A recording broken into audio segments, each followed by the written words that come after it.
Hey everybody, it's me Chase going live here on I'm on X, I'm on Facebook, and I am on YouTube right now. If you want to throw a comment into this live stream, feel free to do it. I'll be checking out the comments throughout because I'm going to be discussing last night's elections, what I think are some of the lessons we can learn from those election results, as well as talk about my last week of campaigning, which is actually what I'm going to start off with. Of course, if you want to support this campaign, you can go to votechaseoliver.com. Uh, we are always looking for folks to help out the campaign. And you can do that by becoming a donor supporter at votechaseoliver.com/donate. It is a great way to help me travel across the country as a candidate for President of the United States with the Libertarian Party. My intention is to hit all 50 states by the time of our nominating convention in May. I've already passed 40 states, actually. I knocked two more off the list this past week, being Nevada and Oregon. I did a campaign event out in Las Vegas. Got to fly in for a night. I love the city of Las Vegas, just a personal aside. But I got to have an awesome campaign event there, as well as move right on into Portland, Oregon, where I met some great Oregonian libertarians, and then moved my way down California, starting in Sacramento, then on to San Francisco, an event in Milpitas, and then on down to San Diego and LA. And each of the stops are quite a bit different from one another. Sacramento, Milpitas, and Sacramento. I met with some folks who were interested in discussing kind of the philosophical roots of libertarianism. It was a wonderful chance to meet some people out there. In terms of Milpitas and San Diego, those were more kind of the standard, like hang out with libertarians, meet a local affiliate. Great conversations that we had in both those locations. And then in San Francisco, I got to spend 2 hours doing some guerrilla campaigning right there in the Mission District. It's me, a soapbox to stand on, a bullhorn to speak the message of liberty directly to people, as well as we did some chalk art and put up flyers, all kinds of good stuff out there in San Francisco. It was a great event there too. And then in LA, I got to do kind of a house party event where you meet with some great friendly libertarians, have some great discussion as a kind of one-on-one conversations before giving a little bit of a speech, and then enjoying my evening with some local libertarians. So it was a great tour through California. And again, if you want to help this campaign hit all 50 states, which I think if you're going to be a candidate for president, you should really do, go to votechaseoliver.com/donate and become a donor supporter today. But yeah, so it was a great time for me campaigning. But let's talk about election night 2023. So we did have some definite libertarian stuff going on. Let's see. First, Adam asked, Mr. Oliver, does this election day results provide any insight as to how you and other libertarians should campaign going forward in 2024? Yes, it does. And I am going to definitely answer that as I go throughout this. But first, I want to say thank you to any question or any candidates that rather. Thank you for the question. But I want to thank any candidates out there who ran as a libertarian, who decided that they wanted to get out there and make a difference in their local community. Win, lose, or draw, I respect the work ethic of those who knocked on doors, reached out to their members of their community, and did the right thing by running locally or, for a statewide race, whatever have you. But we just want to say thank you to all the libertarian candidates that went out there. And we did have some definite victories across the country. We had 3 that I know of in Ohio for sure. Let me pull up the names that I have because I am so bad and I don't want to. First off, we had Cassandra Fryman. She won re-election for mayor in Plymouth, Ohio. Wonderful job there. Congratulations on getting reelected. Andrew Lepian also got reelected. I believe that was a city council race. I am willing to be proven wrong. I just cannot remember off the top of my head what race that was. And then Steve Salander, he won his race out in Oregon, Ohio for his city council race. I was actually proud to meet him as I traveled through Ohio rather. And he was a wonderful guy. Proud to support him. He's proud to support me, and I hope he does a wonderful job in his term for city council, as well as Cassandra and Andrew. Good job, Ohio libertarians. And I think actually the statewide races, to answer your question, Adam, in Ohio, particularly issues 1 and 2 that the voters voted on statewide, really provides insight to the fact that the Libertarian Party and our libertarian message is actually gaining in the mainstream. Issue 2 was about legalizing cannabis in the state of Ohio, which Ohio now joins most of the rest of the country as having legal recreational cannabis. And that is a good thing. Even with the regulation and some other things that I might not agree with in the finer point details, a little bit of regulation is far better than people going to jail for having the plant. So certainly a step in the right direction. Entrepreneurs can now hopefully get a foot in the door in Ohio in terms of the cannabis marketplace. I think it's wonderful. And it's a long held libertarian belief that the war on drugs is wrong and that we need to be changing our approach to these. And cannabis is the top of that list, obviously. In addition to the other drugs, I mean, we need to legalize, frankly, decriminalize all drugs and kind of go the way of Portugal and allow, for those who need addiction therapy to be able to do that without the stigma of possible jail time and also just not criminalizing human behavior. That would be the libertarian ideal, but this is something that certainly steps in the right direction. I also support efforts to legalize MDMA and psilocybin, certainly across the country, because it is certainly there's definitely a medical need for it there in terms of therapeutics with MDMA and psilocybin. And then there's also, recreationally, if you're not harming anybody, you should be able to, if you want to microdose some mushrooms, go ahead, do your thing, man. But I think what we're seeing in Ohio is a definite move in the right direction for the voters to be supporting an end to the drug war. And that's a very positive thing. And then issue one is, of course, the very divisive, what's my cat's name? The one that was behind me, the orange one, that's Sunny. But the other divisive issue in Ohio, which I think is a little bit more divisive even among libertarians, was issue one, which did constitutionally enshrine the right of abortion into the Ohio Constitution. Now, those who cheered the overturning of Roe v. Wade said that this should be left to the states and states should be able to decide this policy. And if that's going by their record, the voters in states across the country have picked a pro-choice bodily autonomy policy. We've seen this in deep red states like Kansas and now Ohio. I imagine we'll keep seeing this across the country. And anecdotally, as somebody who's traveled across 40 states and speaking of voters all across the country, I have definitely seen millennial and Gen Z women in particular, finding this to be a very, very top of the priority issue for them since the overturning of Roe v. Wade. And so I think we're going to continue to see that across the country. I am somebody who is pro-choice, though I do support the Hyde Amendment. I don't believe tax money should go towards the funding of abortion. That's also the position on many things I have as a libertarian, that tax money shouldn't go to fund it. But I do believe that's a personal choice to be made by that individual and their bodily autonomy. And I believe that's where most of the country is right there along that policy. And we're seeing that play out in red states and blue states across the country whenever it gets left up to the voters. And so and that is my policy. And that's kind of it's kind of reassuring to see that bodily autonomy and a belief that you can consume what you want to consume as long as you do it in peace, getting elected in statewide in a red state like Ohio is encouraging. It's also something that, I think we need to see, earlier this year, there was another ballot referendum that tried to raise the ability for things to be changed at the voter referendum level. And I oppose that. And I think this is exactly why, because those who were already in power were afraid of people of Ohio taking the initiative on the voter referendum side and letting the voters themselves decide policy as opposed to representatives, many of time who are bought and paid for, corrupt, as we've seen with politicians up and down the scale, right? That's what happens when you get power, is you get corrupted. So it's no surprise that those in power wanted to stop the citizen referendum process. I'm glad that failed. I'm glad these two issues passed. And now it's time to get a referendum on the ballot to end qualified immunity in Ohio. That's the next step. There's a wonderful group, Coalition to End Qualified Immunity in Ohio. I recommend if you live in the area, you get out and support them and check them out. In the meantime, let's talk about some other libertarian victories. Now, there is the victory in Kansas. Now, I want to preface this by saying, I put libertarian through my Google alerts. So whenever, an election comes up, I try to look for libertarian victories that get reported. And it was reported that a libertarian was elected mayor of Wichita, Kansas, which Wichita is like the largest city in Kansas. It's just under 400,000 citizens.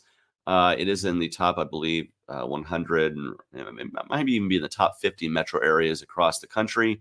And so a member who is a registered libertarian, though not endorsed by the Libertarian Party of Kansas, I do want to preface this, though they tried to reach out to her, but a registered libertarian named Lily Wu won the Wichita mayor's race.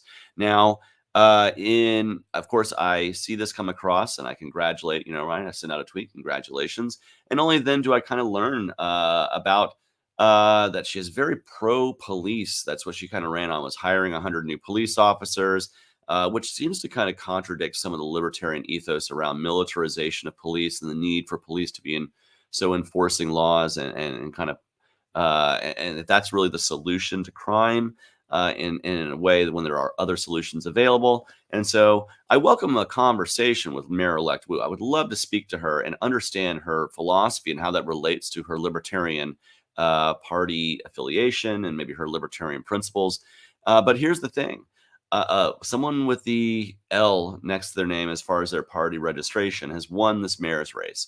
And I'm going to say this. I'm going to be cautiously optimistic, but I'm going to hope that libertarians across the state of Kansas can hold her to account as the mayor of the largest metro area in terms of things that would actually increase the trust that the community might have with their police. So things like ending qualified immunity, things like requiring liability insurance for the Wichita Police Department. They already take up 40% of the funding locally in Wichita, the police do. And so I do think that when someone has done wrong and they seek civil restitution and the police do wrong, I don't think that that settlement should come out of just the standard budget pool, because that goes to other services as well. And so maybe that's a policy right there, right? A free market policy that actually gets bad cops off the streets. And when we put bad cops off the streets, it does increase community trust that they're not going to be abused by the cops.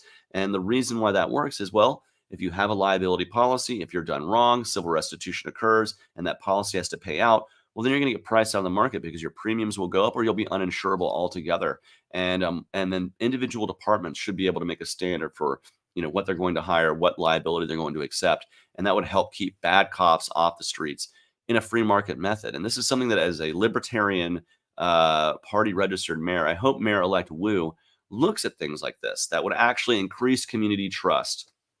And so I think it's a good idea to really, be cautiously optimistic and also skeptical of someone. Apparently, as I understand, and as the chair of the party has put out a statement in Kansas, has said that they tried to reach out to her, they tried to host a debate with her and her opponent, and these kind of fell on deaf ears.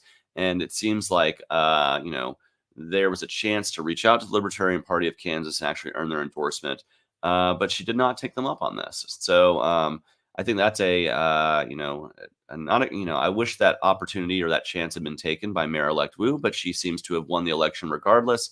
Now, as libertarians in the state of Kansas, I hope members of LP Kansas pay attention to her tenure in office and hold her to account when there are things that are anti-liberty going on, perhaps. And when that happens, as libertarians, I do believe it's our job to speak up and speak out. So I would encourage libertarians in the Wichita area to pay attention, attend city council meetings, and hold the mayor to account. If she's going to call herself a libertarian, let's try to lobby for libertarian policy in the city of Wichita to continue. I understand cannabis was decriminalized in the last mayor's tenure, even though the state house in Topeka didn't want him to. He did it regardless. And so I would like to continue to see policies like that at a local level that actually secure people's liberty. And I hope Mayor-elect Wu does this. And as a libertarian candidate for president, I would love to reach out to her, have a conversation with her in private or in public, whichever she would prefer, and really kind of speak to her on these issues and really kind of gauge her thinking on these issues. But in the meantime, I'll just say nominally a congratulations for a registered member of the party to be elected,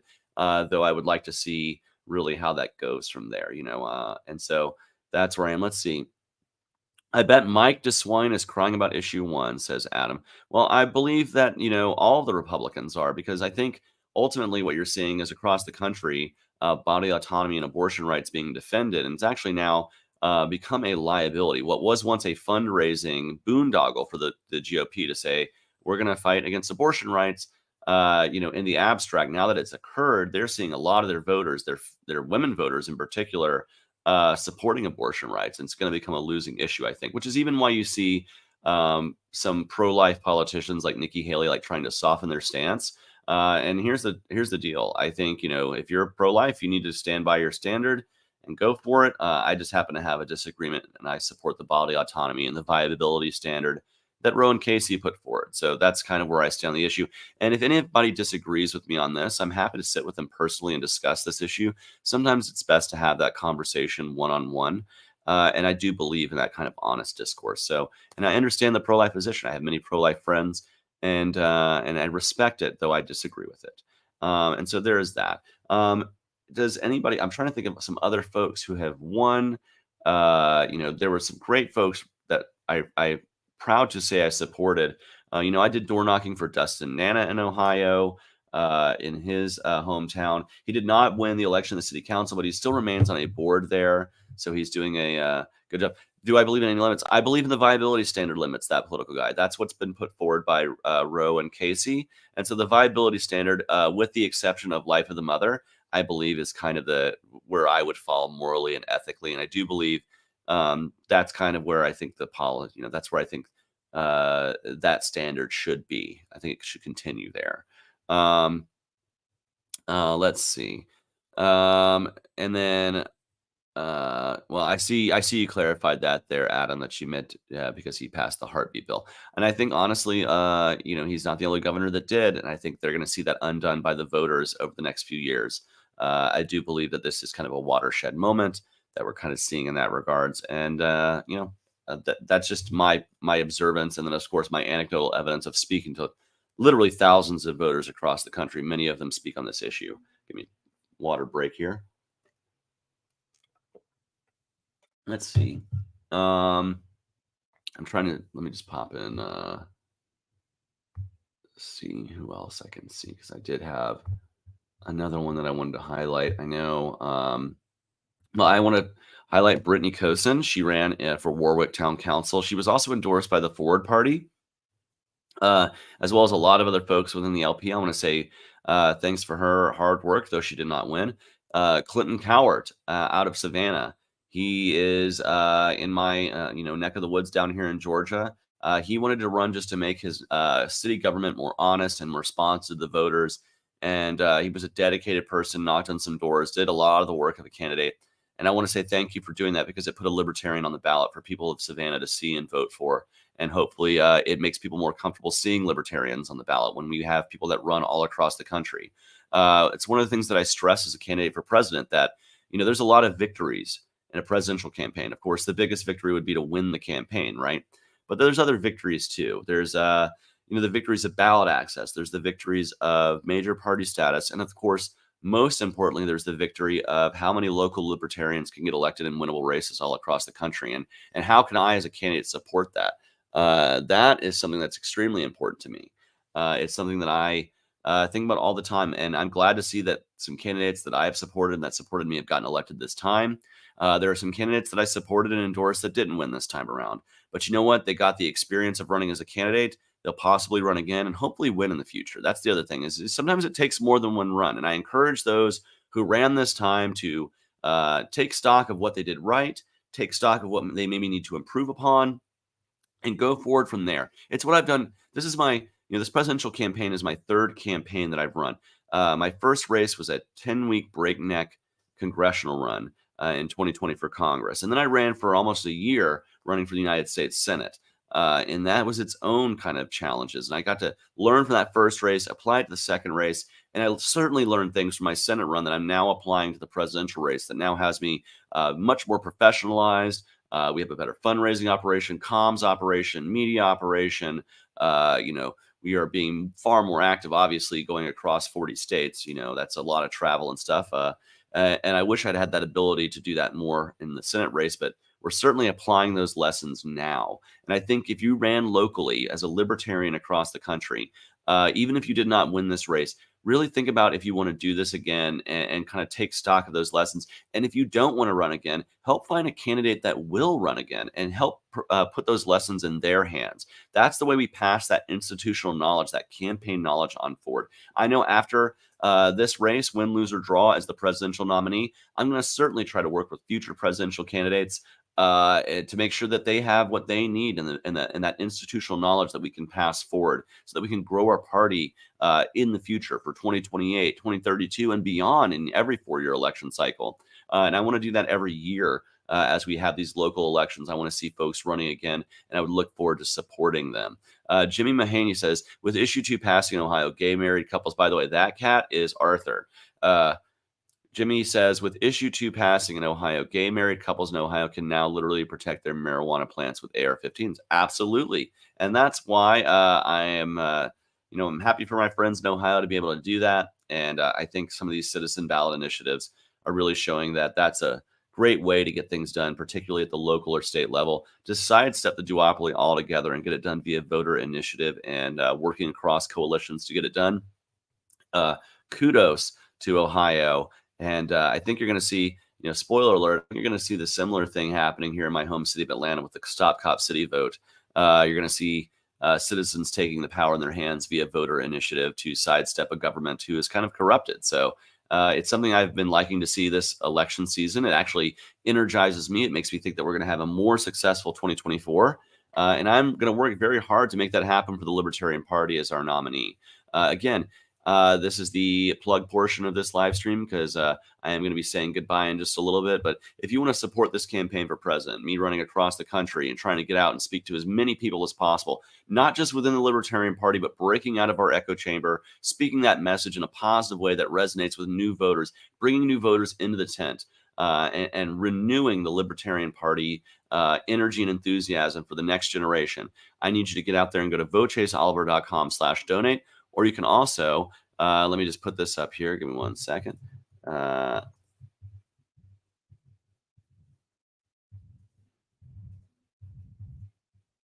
You can text Chase to 21,000. And if you want to do that, that will take you right to the ability to come on as a volunteer or a donor supporter. So if you want to help out that way, you can just text Chase to 21,000 and jump right into this campaign. We already have 200 volunteers all across the country that are really helping this campaign move at a full speed ahead in this primary process, this convention process that's about to really get started this weekend when I'm in Charleston, South Carolina for the first convention, nominating convention for delegates for national. It's out there in South Carolina. We're going to be participating in a debate. I look forward to that. It's going to be a great time. So if you're in the South Carolina area, you want to come on out to Charleston this weekend, come on out. I'll be there Friday night, Saturday, all day. And then I will be heading back Sunday, but I think I'll be there maybe for a little bit in the morning. We'll have to see exactly how the schedule works out there. But come on out. It's going to be a great time. Support the Libertarian Party of South Carolina. And if you want to support this campaign, you can text Chase to 21,000 or go to votechaseoliver.com/donate. If you're on your laptop right now, feel free to pop right over there and help out the campaign. But yeah, I just want to say it is something that, so let's see. Yeah, in Texas, I believe, just because there's a lot of restrictions on abortion right there. So they do have a life of the mother exception, but because of the fear of lawsuits and persecution by the state, these doctors are having to be overly cautious, right? And I actually listened to an interview of an OBGYN who spoke about how, if she could just go into the OR and do it, she would do it. But it's because there's a lot of other people involved. There's anesthesiologists and other people. And to get that, it is a challenge for her to be able to, do this even when she feels it's medically necessary until the point of where it's like irrefutable that death could occur. So it's kind of tragic that that's the way the law has been pushing doctors to provide that service when it's unfortunately necessary. It's not anybody anything's proud or happy about in that case. So I do think it's something that, things like issue 1 in Ohio, maybe there needs to be this happening at the Texas, at the voter level. And I think we would see, just like we have in every other state this has happened, be it red, be it blue, be it conservative or more progressive, you're seeing people coming out and supporting bodily autonomy when it comes to abortion rights. And I think if people had just looked at polling of voters, they would have been able to see that that was going to be the case should Roe v. Wade had been overturned. And it now has been. So now that it's gone back to the states, we're seeing how the states react, and the voters in each state are kind of showing up here. And so I think we're going to continue seeing that going forward.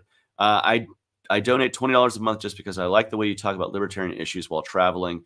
The presidential thing is secondary. Well, whatever causes you to donate, Scientific Libertarian 2.0, I appreciate the support altogether. And it's something that, I will say, it is, I'm thankful for it. I'm thankful for every donation that comes forward. We have the most small dollar donors of any of the candidates who are currently running for the nomination. And for that, I think we're doing really well here, and I think we're poised to really run into convention ready to be the nominee. And once we are, we're ready to go day one to really professionalize this campaign in 2024 to give voters a good choice that they can feel good about voting for, that isn't the failed two-party system, be it Joe Biden or Donald Trump, which is what we're likely to get from them. And I just want to put this poll up. This is another thing that came out of Ohio. I'm going to share my screen in just a second once I get it here. Sorry, I'm having to scroll. There it is. Nope, that's not it. Excuse me. There it is. Ohio exit polls. So share the screen here.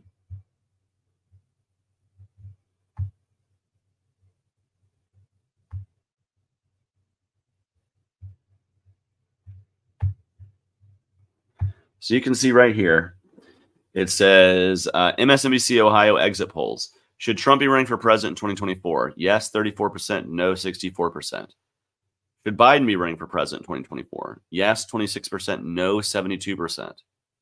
There's a large group of people that is now there's going to be a certain amount. Like I imagine 26% of that no for Donald Trump is probably people who want Biden to run. And I imagine like 34% of that no for Biden is coming from people who want Donald Trump to run, right? Like there's going to be a bit of that cross, but there's a solid block of voters who are just extremely dissatisfied with both choices. They reject both of them. And we need to give them a choice they can feel good about. And with that, I think, we need to have a libertarian nominee in 2024 that is providing a choice that voters can go to and be comfortable with. And that's how I got into this party, is because there was a candidate for governor named John Mons who made me comfortable voting libertarian for the first time, even though I had just been introduced to the party. I met him at the Atlanta Pride Festival in 2010, and he tried to get me to take the world's smallest political quiz, but I was like, I gotta go. And he just said, "What's your biggest issue?" And I said, that is, I'm anti-war. I oppose the war on terror and the war in Iraq with every fiber of my being. Excuse me. And the next words out of his mouth were, "Welcome home." He didn't try to litmus test me any further than that. He said, "There's an issue we really agree on with the party. You need to come in this party and sit down. You're going to learn how your anti-war views align with the rest of our philosophy, and you're going to grow in the Libertarian Party." We need to allow that for millions of voters across the country. Maybe their issue is immigration. And when we talk about free movement of people and the ability for peaceful people to come here and work and live, that's an attractive thing to them. And they come here on an immigration vote, and they stay here and they learn more about the Libertarian Party. Maybe they come here because they're tired of inflation. They want to see a balanced budget and someone that takes fiscal sanity, as a top priority. And they want to come here for that. And then they grow within the Libertarian Party. That's what we want to see all across the country, is millions of voters being able to come to this campaign, come to this party, and grow within it. Because I think that's how we grow enough to win all over the country, to win major ballot access, major party status, and have candidates all over the country and win. That's my journey as a presidential nominee. That's my goal as our nominee for our party, is to help this grow. And so I just want to say, thank you very much for taking a little bit of time to hear from me today. I hope people feel energized to vote Libertarian in 2024. I know I feel energized that we've had some Libertarian victories last night. We had some great candidates who ran and fell just short of it. And I encourage them to run again so they do win next time. And if I'm the nominee next year, if you are running again or you're running for the very first time, I hope you'll have a presidential candidate who is backing you up, who's getting out there, knocking on the doors with you, speaking to the voters directly, and helping them give choices, both at the national level and with you at the local or state level, that they can feel good about. I'm going to end this stream saying the things that let me see. Out of curiosity, can you think of any good potential running mates for you? I am starting to put a list together. Some of the people who are currently running for the nomination, I think, would complement quite well. I think there are other people who are just not running for anything right now that I think are great libertarian voices that I think would. But, really, it's going to be up to the delegation that picks a running mate for me. That's the way it works in the Libertarian Party. And so, with that, I think we are going to have some real victories across the country. And I'm going to be happy to be a part of it. And then, of course, there's that ultimate victory of putting a libertarian in the White House, which seems like a very, very hard hill to climb. But I'll tell you this right now. I'm working harder than any of the other candidates. I'm traveling all over the country with a real energized campaign, really speaking out there and putting myself out there as much as possible to the voters. And that's what I'm going to do as a presidential candidate. And if we do that, I'll tell you right now, if any of us can make it to that mountaintop, it's going to be me. And I'm going to do that with fighting every single step of the way. But I need your help to do that. But we're going to have a wonderful 2024 election year. Again, congratulations to those who won in 2023, and best wishes to those who did run in 2023 and just fell short. I know we'll find some other way for us to apply liberty in our lifetime, whether you run again or not. But with that, I'm going to end this stream with wishes of peace, love, and liberty to each and every one of you out there and everybody who ends up seeing this. Again, if you've supported the campaign, thank you for your support. If you want to support the campaign in the future going forward, we welcome it. We look forward to you being a volunteer or a donor supporter. And in the meantime, I'm going to keep fighting the good fight. I'll see you in Charleston, South Carolina Libertarian Party. And from there on, I have a few more states to hit on my way to 50, but we're going to have a great time doing it. So peace, love, and liberty to all of you. Have a great night.